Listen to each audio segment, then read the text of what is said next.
February 2, 1942, Bethpage, Long Island. The morning air hung cold and metallic over the Grumman aircraft engineering plant, a sprawling complex of hangars and testing bays that had already become one of the beating hearts of America's wartime industry. The dawn mist carried the smell of oil, hydraulic fluid, and cut aluminum. Inside, the factory was alive with an industrial symphony, the hiss of pneumatic riveters, the rasping grind of polishers, the heavy clatter of steel tools dropped onto concrete floors.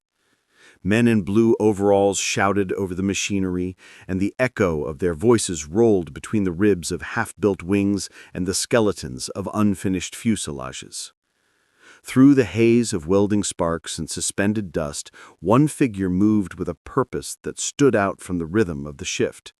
He was not wearing the overalls of a worker, nor the dark suit of an executive. His olive-drab flight jacket bore the salt stains of the Pacific. The man's name was Lieutenant Commander Frank Delaney, 31 years old, naval aviator, squadron leader, and recently returned from Guadalcanal with a story that could not wait.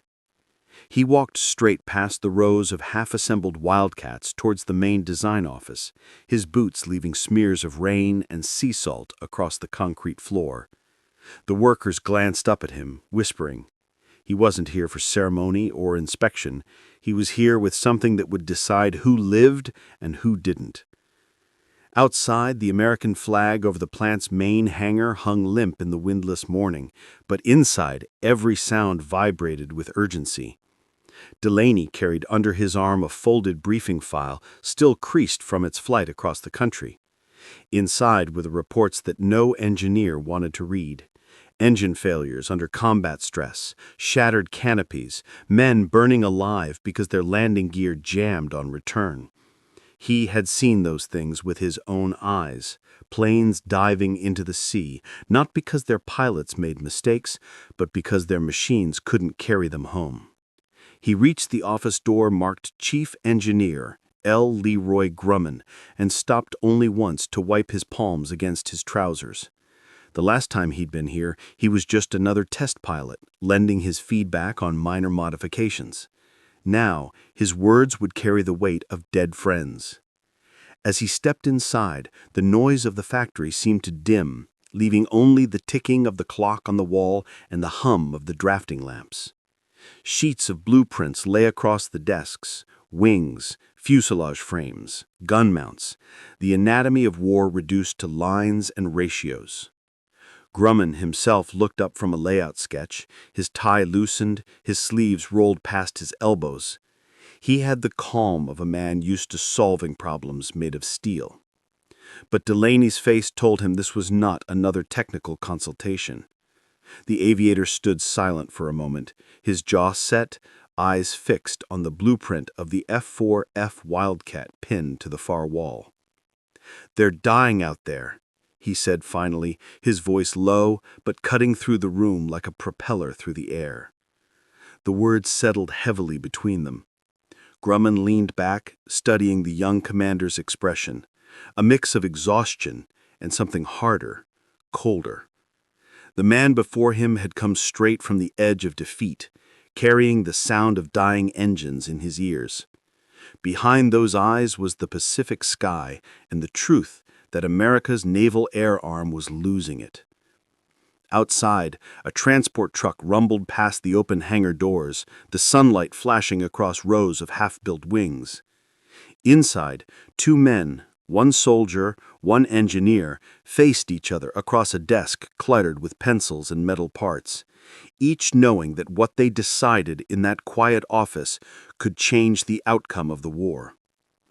Delaney unrolled his briefing file, the papers trembling slightly in his hands.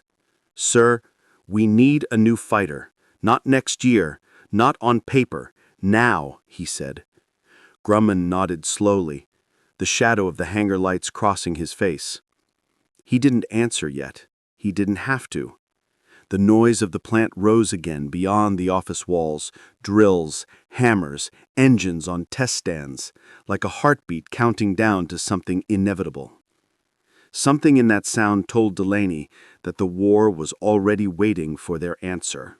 Frank Delaney had been born in 1911 in Charleston, South Carolina, to a family that measured time not by clocks, but by the tides. His father, a merchant sailor, was gone more than he was home, and Frank grew up on stories of storms, ports, and ships that never came back. When the Great Depression struck, he left college halfway through and joined the Navy, not for glory, but because the uniform promised 3 meals a day and a purpose that didn't vanish when the bank did. Flying wasn't in his plans, until his first posting took him to Pensacola, where the smell of fuel and the shriek of propellers cut something open inside him. By 1937, he was a naval aviator, and by 1942, he was leading men younger than himself into the kind of skies that swallowed hope whole. He wasn't the kind of officer who barked orders. He was steady, methodical, with the kind of calm that men trusted when flak filled the air and engines screamed. His squadron had flown the F6F Wildcat in the desperate summer of 1942, a fighter that looked tough on the ground but bled altitude in a turn and stalled when pushed too far. Frank had learned the aircraft's limits the hard way, watching his wingman's plane tumble into the sea near Tulagi, its engine coughing black smoke, the canopy jammed shut. He'd circled for 12 minutes, calling on the radio until the voice in his headphones faded beneath static. That sound, the empty hiss of a man disappearing, had never left him. By autumn, Guadalcanal had taught him everything the manuals didn't. He'd seen what courage meant when the equipment failed, when a pilot tried to claw for altitude against a Japanese Zero and the stick froze under his hand. The Zero could climb faster, turn tighter, fight longer. The Wildcat could take bullets and still limp home, but it couldn't win a fight it couldn't control. The doctrine said never to dogfight, dive, fire, escape, but reality didn't always wait for doctrine. Frank had watched brave men obey the rules and die anyway. The lesson sank deep. No tactic mattered if the machine beneath you couldn't respond. That understanding became something more than duty. It became a quiet anger. When he returned to the States in January 1942 for medical evaluation, a shrapnel wound that hadn't quite healed, he carried with him not just pain, but evidence. He brought gun camera footage, fragments of shattered armor, torn control cables, and reports typed by pilots who didn't make it home. He'd spent weeks writing a memo that was less a report than a plea. The Wildcat was obsolete against the Zero, and every new batch rolling off the line meant more names carved into metal crosses. He had no interest in rank or politics. He wanted engineers to understand what pilots paid for design compromises made behind drafting tables. In flight briefings, Frank had always told his men, "The plane isn't your shield, it's your second skin. If it fails, you die naked." That belief defined him. He trusted machines only as far as he could feel them through the controls, the pressure of the stick, the tremor of a misfiring cylinder, the gut-deep instinct that something was wrong before instruments confirmed it. When he looked at a blueprint, he didn't see numbers and rivets. He saw the faces of the men who would have to depend on them. Those who met him after Guadalcanal often mistook his quiet for arrogance. In truth, it was exhaustion, the kind that came from having outlived too many chances. Behind the clear gray eyes and trimmed uniform was a man who had learned that survival was not proof of luck, but of obligation. He'd made it home, and that meant he owed something to those who hadn't. Now, standing in the Grumman office, surrounded by engineers and the smell of graphite and oil, Delaney was no longer a combat pilot, but a messenger from the front. His words carried the weight of burned hands pulling on jammed canopies, of men trying to squeeze every last foot of altitude out of a dying engine. He wasn't asking for miracles. He was demanding responsibility. When Grumman asked him what he thought was needed, Delaney didn't hesitate. A fighter that climbs faster than a Zero, one that can take a hit and still turn, and visibility. You can't fight what you can't see. We need a cockpit that lets you live, not one that blinds you when the sun's behind. He paused, then added, "Give them a chance to fight back. That's all they need." Grumman had seen dozens of pilots come through his office, all with complaints, all with technical requests. But this man spoke differently. He didn't talk about performance charts or specifications. He talked about lives, about choices made at 10,000 feet when everything depended on the curve of a wing or the drag of a landing gear. That night, when the plant quieted and only the low hum of the generators filled the air, Delaney stayed alone in the hangar, running his hand along the unfinished frame of a new prototype still designated F6F. The cold metal under his palm felt like a promise or a warning. He didn't know if it would be enough, but he knew what would happen if it wasn't. He closed his eyes and saw again the pale streak of a Wildcat diving into the Pacific, its smoke trail dissolving into waves. He whispered under his breath, "You'll get your wings back, boys, one way or another." The echo of those words would follow him into the next morning, when the engineers began sketching a machine that might finally change everything. By the early months of 1942, the air war over the Pacific was defined by one brutal equation. Japanese pilots flew aircraft that could outclimb, outturn, and outfight anything the United States Navy could put in the sky. The Mitsubishi A6M0, fragile in structure but superb in agility, had carved its legend from the Philippines to New Guinea. It could rise like smoke and pivot on a coin, its lightweight frame allowing maneuvers that seemed to defy physics. American pilots, by contrast, were flying the Grumman F6F Wildcat, a sturdy, dependable machine born from pre-war doctrine that prized durability over agility. It was an aircraft designed for attrition, not grace, built on the assumption that future wars would be fought by formations, not duels. That assumption died somewhere over the Solomon Islands. When the war began, Navy intelligence believed that Japan's air power was imitative, not innovative, a Western design reinterpreted with less discipline.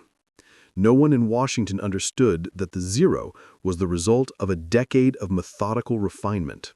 Its designers had eliminated everything non-essential: armor, self-sealing fuel tanks, even cockpit plating. The result was a weapon that weighed half of a Wildcat and climbed twice as fast.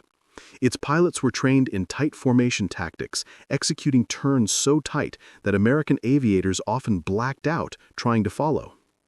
By mid-1942, reports from the front told the same story in different words. Guadalcanal, Midway, Coral Sea. Each battle revealed the same imbalance. The doctrine taught in American flight schools, "never turn with a Zero," was sound advice, but it was also an admission of inferiority. American pilots could win only if they avoided the kind of fight their enemies preferred. The Wildcat was brave, but slow. Its climb rate pathetic compared to the Zeros. At high altitude, it gasped for air. In a dive, it was clumsy, resisting control like a stubborn mule. Many pilots said that the cockpit visibility was so poor that they often lost sight of their targets the moment they pulled out of a dive. The limitations weren't just technical, they were cultural. In Washington, procurement decisions lagged behind the war. The Navy's Bureau of Aeronautics clung to doctrines written when the Great Depression still dictated production budgets. The idea was that a sturdy plane, easily repaired and mass-produced, would outlast an enemy's fragile but high-performance fighters. But that logic belonged to 1918, not 1942. The Wildcat's designers had made compromises for safety and mass production, but the battlefield had moved beyond those compromises. The Japanese weren't just building faster planes, they were rewriting the art of aerial warfare. Every month that passed cost the U.S. Navy irreplaceable men. The casualty reports were mathematical proof of imbalance. Pilots weren't dying because they made tactical errors. They were dying because their aircraft reached its aerodynamic limits before their enemies did. Climb, turn, dive. Every maneuver ended the same way, the Zero closing from above, its 20mm cannons chewing through the Wildcat's armor. Entire squadrons were erased in seconds. What the reports called equipment deficiency was, in human terms, the difference between making it home or vanishing into the Pacific. By the time Lieutenant Commander Frank Delaney returned to the States, the situation had grown desperate enough to cut through bureaucracy. American industry was beginning to awaken, factories roaring with the urgency of survival. But production didn't solve the core problem. What good were more planes if they were the wrong planes? Naval engineers had tried to stretch the Wildcat's limits with modifications. Bigger engines, reinforced wings, but the frame itself had reached its ceiling. To climb higher, they would need to start from scratch. Delaney wasn't alone in recognizing this. The pilots who survived Guadalcanal spoke with one voice. America needed a new fighter, one that could meet the Zero on equal terms and still bring its pilot home. The Navy's official memos were filled with technical terms like rate of climb deficiency, low visibility in lateral sectors, rudder responsiveness under combat stress. But beneath the jargon was the same truth Delaney had seen firsthand. The Wildcat could take punishment, but not command a battle. It was a defensive fighter in a war that demanded offense. The industrial response began quietly. In the workshops of Long Island, a team of engineers led by Leroy Grumman and William Schwendler began sketching something new on vast sheets of blueprint paper. They called it the F6F, at first just a derivative of the Wildcat stretched and re-engined. But the war reports changed their thinking. What they were building would not be a modified Wildcat. It would be something heavier, faster, stronger. An aircraft that could climb with a Zero, dive past it, and survive where the Wildcat could not. The early prototypes were awkward and underpowered. The initial model used the same engine as the old F4F, and it struggled to lift its own weight. Pilots said that it felt sluggish, like a wounded animal. But then the reports from Guadalcanal reached the plant, and with them came men like Frank Delaney, walking in from the front lines with the authority of experience. Their words carried the weight of the dead. They demanded change, not improvement, transformation. In the offices of Grumman, those voices finally broke through the comfort of routine. The engineers could see the tide turning in the Pacific, but they could also hear the urgency of pilots who had looked into the eyes of death and returned to warn them. The doctrine of build it sturdy had met its breaking point. America could not win the air war by enduring, it had to win by overwhelming. The new design began to evolve on drafting boards cluttered with coffee cups and cigarette burns. Engineers whispered about a radical idea, mounting the massive Pratt & Whitney R2800 Double Wasp, the same powerhouse planned for heavy fighters and bombers, into a single-seat carrier aircraft. It was a gamble. The engine was heavier, the airframe would need reinforcement, the landing gear would have to be redesigned entirely. But if it worked, the result could outfly anything in the Pacific. That engine would soon give the F6F a new name whispered through the plant, Hellcat. But before that engine ever roared to life, someone had to convince the Navy that this was not another experimental toy. Someone who had watched men die for lack of power and vision. Someone like Frank Delaney. And the moment that decision was made to replace the Wildcat's heart with something far stronger would mark the true turning point in the Pacific Air War. The first time Lieutenant Commander Frank Delaney stood beneath the skeletal frame of the XF6F prototype, it looked less like a fighter and more like a promise trapped in metal. The fuselage was longer than the Wildcat's, the wings broader, but the bones of compromise were still visible. The engineers called it progress. Delaney called it a delay. He could already sense that the new airframe carried the ghost of the old.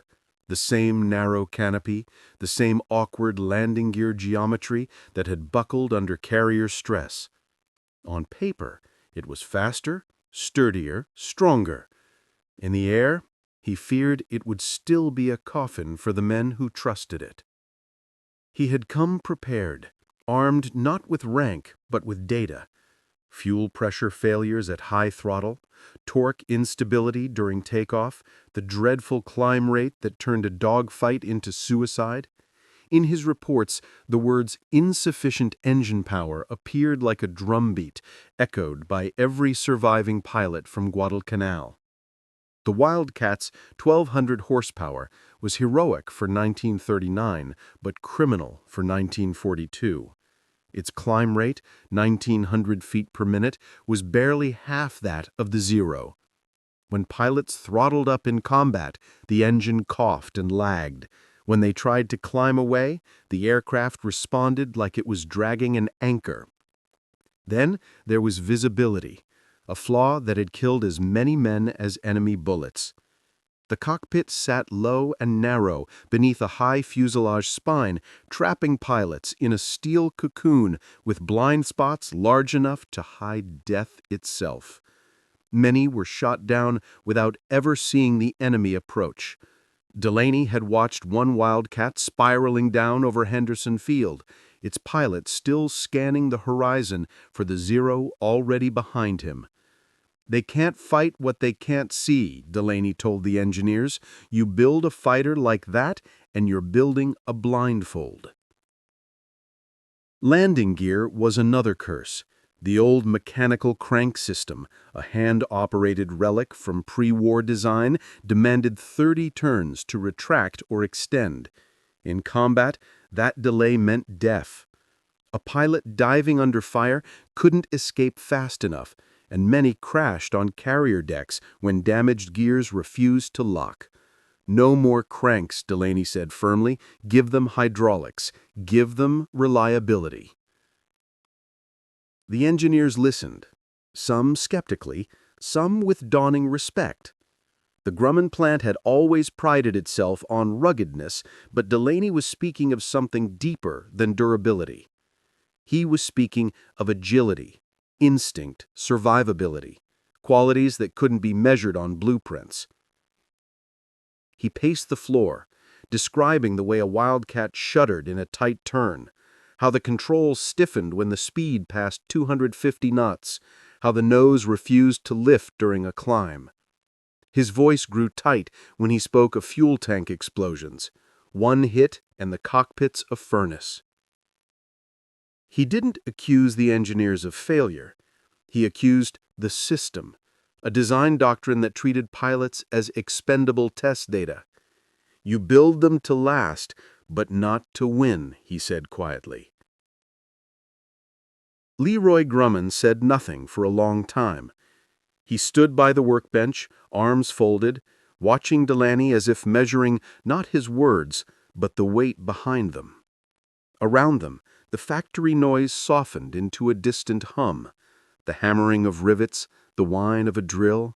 The men in overalls glanced up occasionally, sensing that something important was happening in that quiet corner of Hangar 2. Finally, Grumman spoke. "You're saying the airframe's wrong." Delaney nodded. "The frame, the cockpit, the engine, all of it. The plane's not a fighter. It's a survivor, and survival's not victory." The engineer's gaze shifted toward the half-built fuselage. "And what would you do if you were in my chair, Commander?" Delaney stepped forward until his hand rested on the cold aluminum skin of the prototype. "I'd give it a heart that can breathe. A Pratt & Whitney double Wasp, 2,000 horsepower, enough to climb out of hell." He paused, his voice steady. "Raise the cockpit. Let him see the sky around him. Reinforce the landing gear, one pull, not 30 turns, and armor the belly and wings. These men aren't numbers, Mr. Grumman. They're the difference between victory and extinction." The engineers exchanged glances. The double Wasp was a monster of an engine, powerful but heavy, too heavy for a carrier fighter, they argued. The added weight would ruin balance, complicate takeoffs, threaten carrier operations, but Grumman didn't dismiss him. He stared at the young officer for a long moment, as though remembering the faces of his own test pilots lost in accidents years earlier. "You're asking us to build a new airplane," he said softly. "I'm asking you to build a weapon," Delaney replied.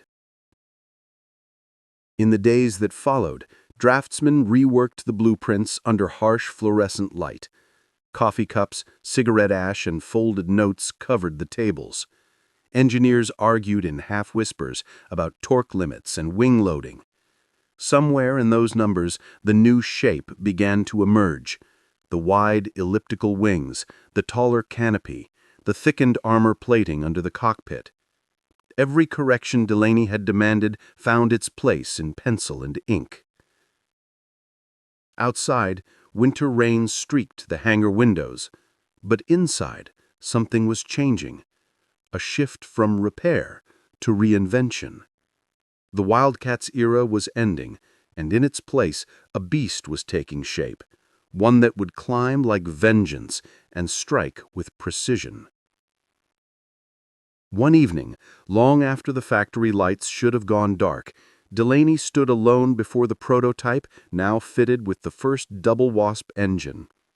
He ran his hand along the edge of the wing, feeling the faint warmth of metal newly forged. The scent of oil and ozone filled the air. Behind him, a mechanic whispered, "She looks mean." Delaney didn't answer. He could already hear in his mind the roar that engine would make, not the rough cough of a wildcat, but the deep, thunderous growl of something alive. "Let her be," he murmured, "the last plane they'll ever fear." What neither he nor the engineers yet knew was that these decisions, these changes born of frustration and loss, would create a machine that would rewrite the balance of the Pacific. But before that, someone had to prove it in blood and sky. Summer, 1943. The Pacific sky above the Solomon Islands burned white with noon heat, a blinding glare reflected off endless water. The air smelled of salt, cordite, and engine oil. Lieutenant Commander Frank Delaney sat alone in the cockpit of the new F6F Hellcat, throttling the massive Pratt & Whitney R2800 engine until the frame shuddered like a living thing ready to break its leash. Below him stretched the airstrip at Espiritu Santo, a dusty ribbon of coral and steel matting surrounded by palm trees and wrecks of old Wildcats stripped for parts. The Hellcat had just arrived for its first combat deployment.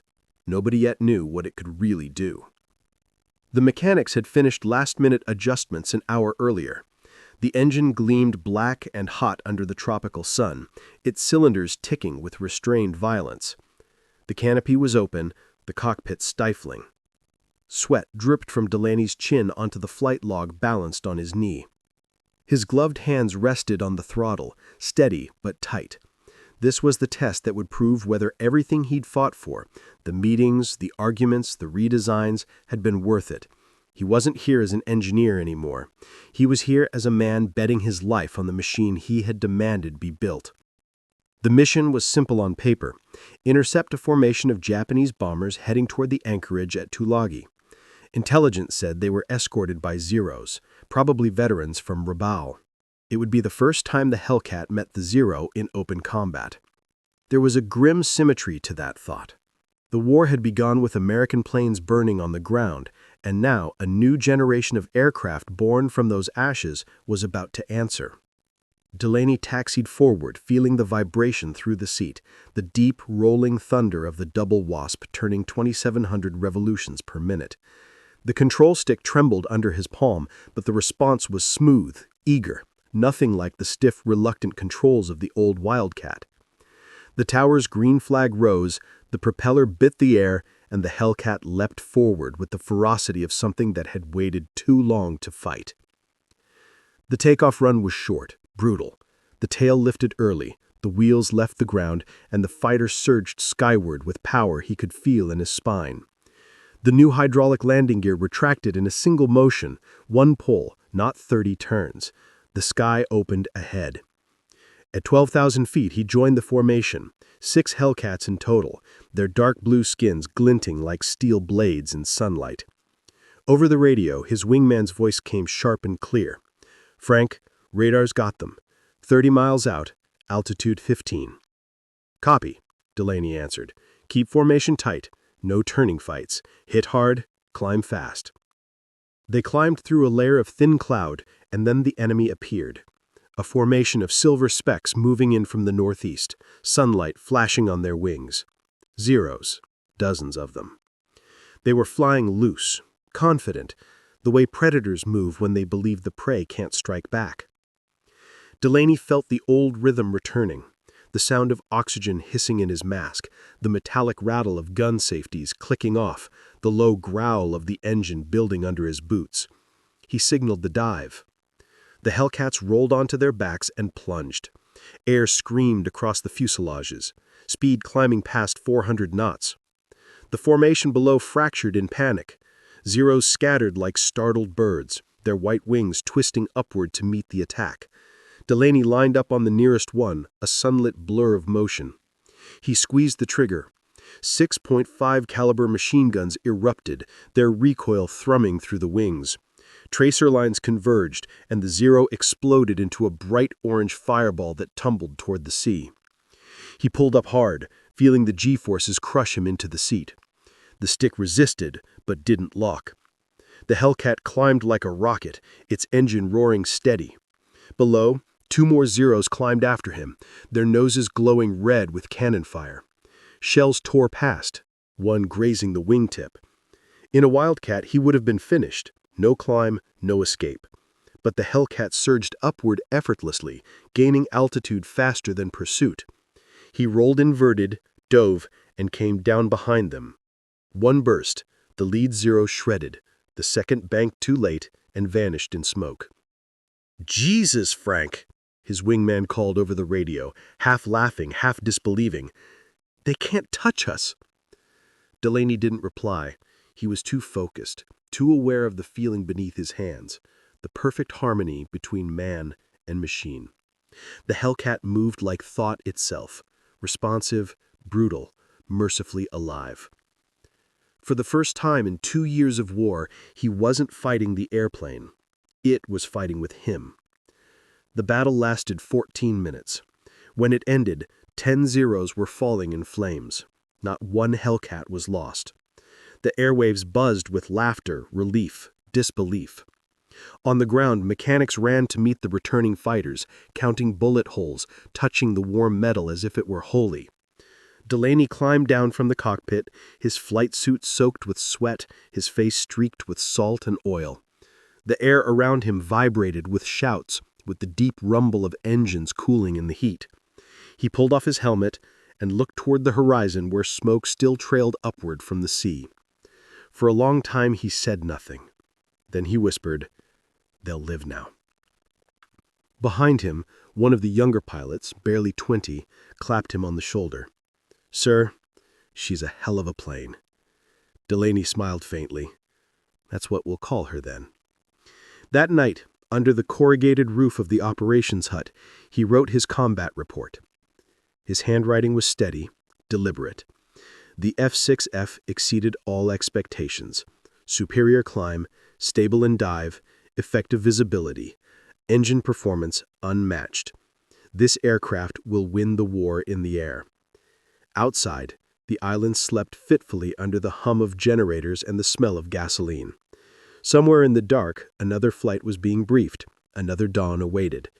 But in that fragile moment, for the first time since Guadalcanal, Frank Delaney allowed himself to believe that the balance had changed.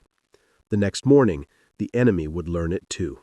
By autumn of 1943, the blue-painted wings of the Hellcat filled the Pacific sky from the Marshall Islands to the Mariana Chain. Its silhouette, broad and muscular, had become a symbol of reversal, the moment when the hunted became the hunter. Pilots who once whispered prayers before takeoff now grinned as they climbed aboard. The war had not changed in brutality, but its rhythm had shifted. The Hellcat had arrived like a storm, and the storm was relentless. Frank Delaney watched that transformation unfold from the flight deck of the USS Enterprise as squadrons of F6Fs thundered down the deck in perfect sequence, their engines merging into a single metallic roar. The vibrations ran up through the steel beneath his boots. It was the sound of engineering turned into salvation. Each fighter that lifted from the deck carried more than bombs and bullets.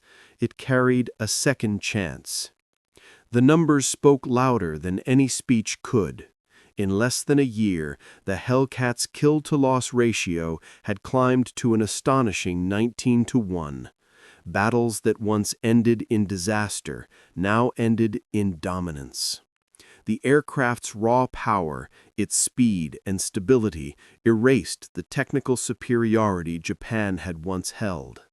At Truk Lagoon, Hellcat swept the skies clean in hours. At the Philippine Sea, during what pilots would later call the Great Marianas Turkey Shoot, more than 300 Japanese aircraft were destroyed in a single day. It was not just victory, it was retribution, calculated in exhaust and gunfire. Yet for Delaney, victory was never only about numbers. Each success brought with it a quieter reckoning.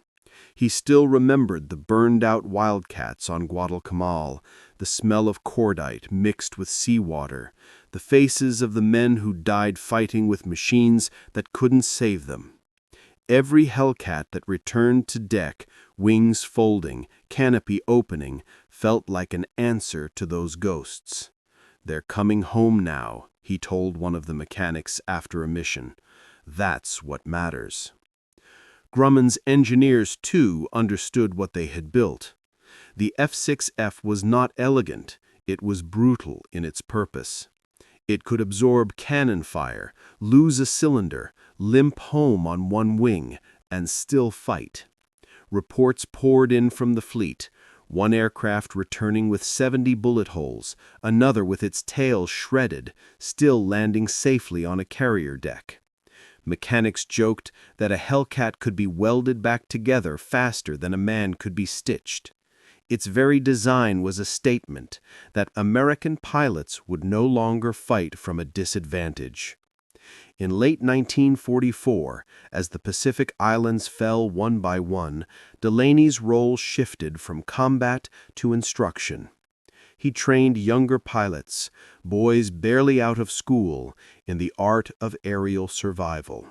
He taught them not from manuals, but from memory, pacing before chalkboards filled with diagrams of attack angles and energy maneuvers. "You can't outturn a Zero," he told them, "but you can outthink him. The plane will do its part, you do yours."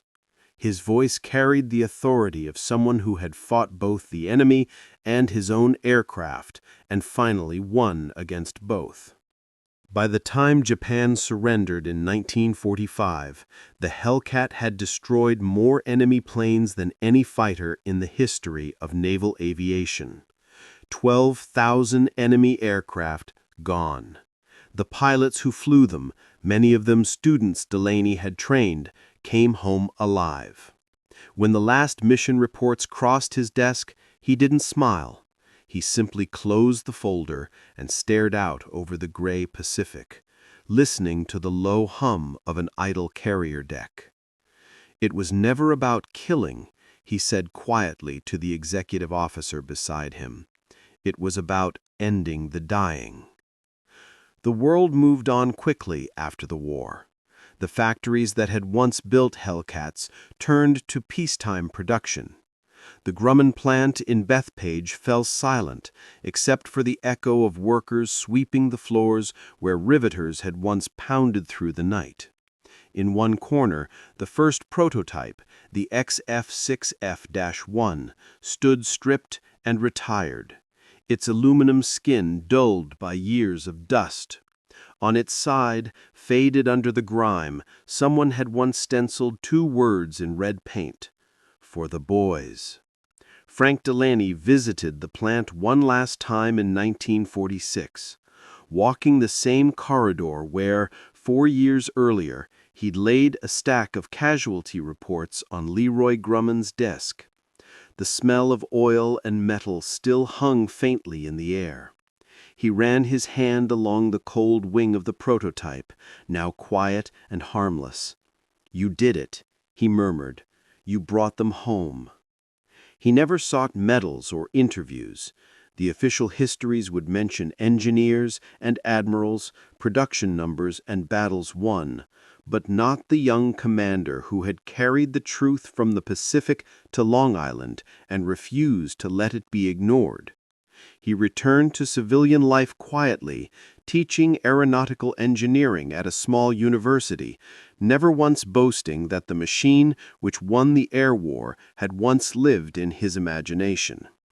When asked about the Hellcat by students decades later, he would only smile faintly and say, "It wasn't my plane, it was theirs." The legacy of the F6F endured long after the last of them was grounded. Its design principles, raw power, wide visibility, structural resilience, became the foundation of post-war aviation doctrine. The lessons of the Hellcat were written not in textbooks, but in the absence of names carved in memorials. Pilots who might have died in 1942 instead lived to see 1945. In the museums where one still gleams under bright lights, children press their hands to the smooth blue wings and read the small placard, "Grumman Hellcat, the plane that won the Pacific." But the placard never tells the whole truth. It doesn't mention the smell of burning oil on Guadalcanal, the sleepless engineers drawing through the night, or the pilot who refused to let silence bury the dead. War does not change when heroes arrive. It changes when they speak, and when the engineers, the draftsmen, and the builders listen. And in that brief moment of history, when metal and courage found each other on a hangar floor in Bethpage, the course of the Pacific War turned, not through luck, but through the voice of one man who refused to accept that dying was inevitable.